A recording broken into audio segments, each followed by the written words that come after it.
Relationships over 50 don't become a victim.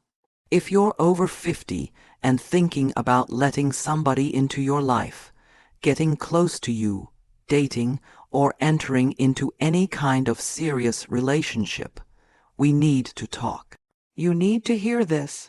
The truth is, we're all human beings. We get lonely. This is especially true if you've been married for a long time, and then later in life, you got a divorce or there was a passing. If that's the case, there's a very good chance you're going to be in a more emotionally vulnerable place. Living with someone, being in a relationship, and having a partner there is what you're used to. You're going to want to go back to your comfort level and what feels normal and natural to you. I've got a story about something that happened to one of my really close friends, and I don't want it to happen to you. The story of the financial predator, my friend's mom, who was about 20 years older than me, and her husband had their whole life planned out, what they were going to do after retirement.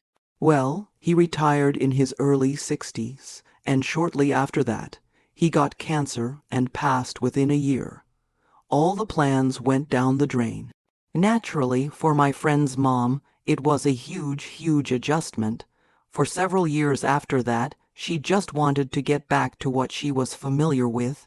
Of course, we can't replace our spouses and loved ones when they pass, but it's natural to yearn for and desperately want what we're familiar with.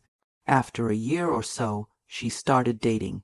She was in her early 60s. She liked to wear her jewelry and look really nice when she went out, but honestly, she frequently looked like she had some money. One day, she met a guy about her age who was working in the area where she lived doing some construction. Next thing you know, they started dating. Well, fine and good. She was happy and had a companion. Further down the road, they ended up getting married. It turns out this guy was not financially anywhere near the same place she was at. Basically, I don't know what other word to use except to say he was a bit of a predator, a financial predator.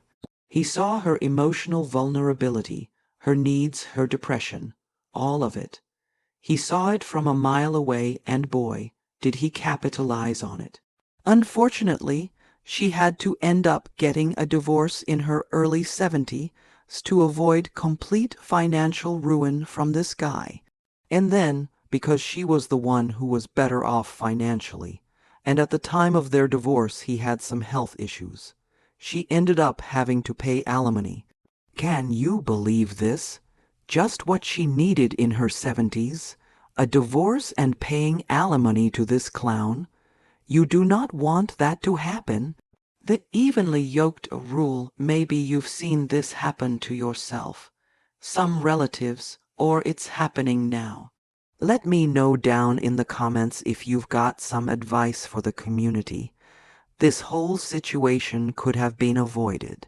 We tried to speak up a little bit, but it didn't go well. We were seen as being negative or not supportive. It's a tough situation when you see this happening, and you see the path somebody is on.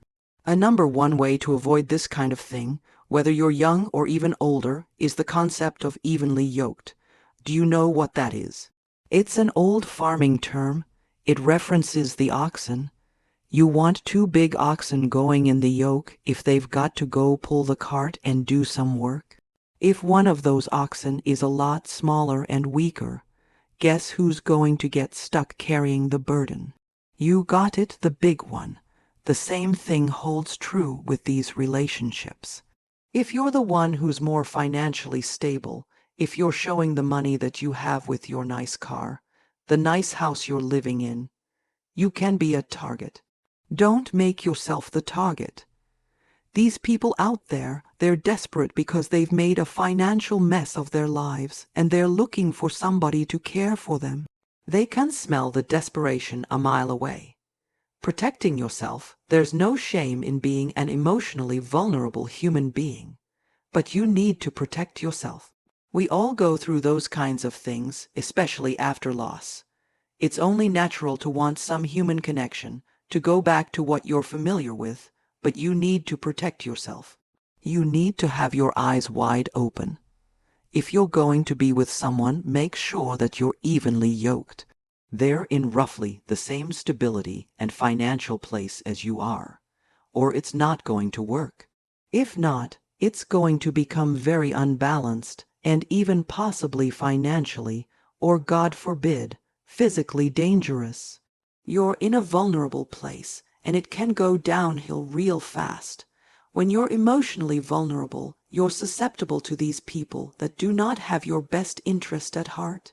Red flags, some red flags to look out for. Someone who's just what you want them to be. They're love bombing you with everything being just right. It's amazing. You feel like $1,000,000, almost like you're on a medication or a drug or something. They make you feel so good. They're always there. They're so nice, so supportive. They just want to help with everything. They're amazing. They're so funny. Come here, come closer. Snap out of it. When somebody is just what you want them to be, that is a red flag. We're not kids anymore. We're not 16. You've got to wake up. You've worked your whole life for this stability. Maybe your spouse, who is no longer here, worked their whole life to provide for you. Some clown can take this just like that. Financial separation and boundaries. I'm not saying you shouldn't date or get into relationships, but you need to have your eyes wide open. You can't approach these things like a 16-year-old anymore. This kind of situation can happen to men and women. I've seen it happen to both, and I don't want it happening to anybody. You need to vet these people hard.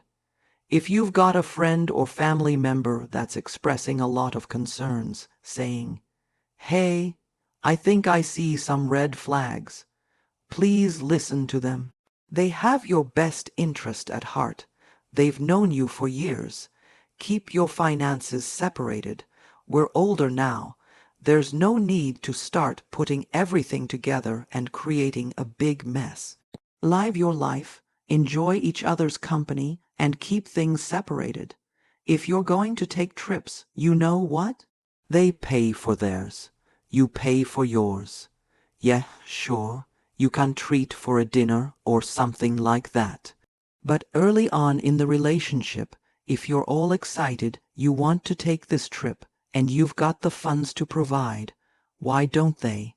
If you want to pay for them because you just love the company and think the trip would be fine, that's okay. But you need to have your eyes wide open. Know that you're throwing money out there. You're paying for something. Don't expect to get it back. Take it for what it is. If you can afford to do this, have at it. Final warning: build friendship first. Take it slow and don't go rushing into anything.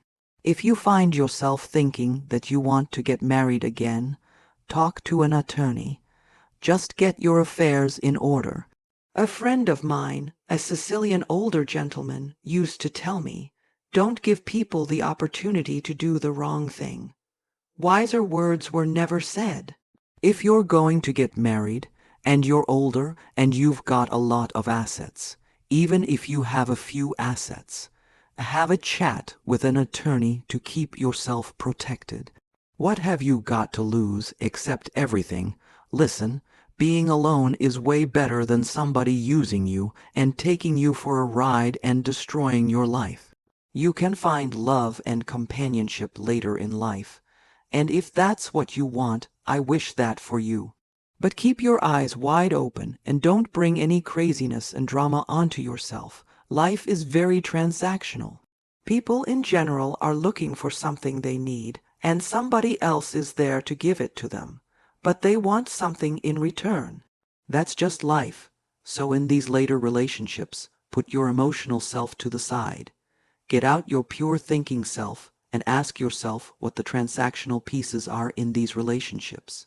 That may sound harsh, but this is a reality that I've experienced. Don't mistake loneliness for love. Don't mistake kindness for trust. Don't give anybody the opportunity to do the wrong thing. Protect yourself, belts and suspenders. If you haven't already, check out my video on living alone later in life.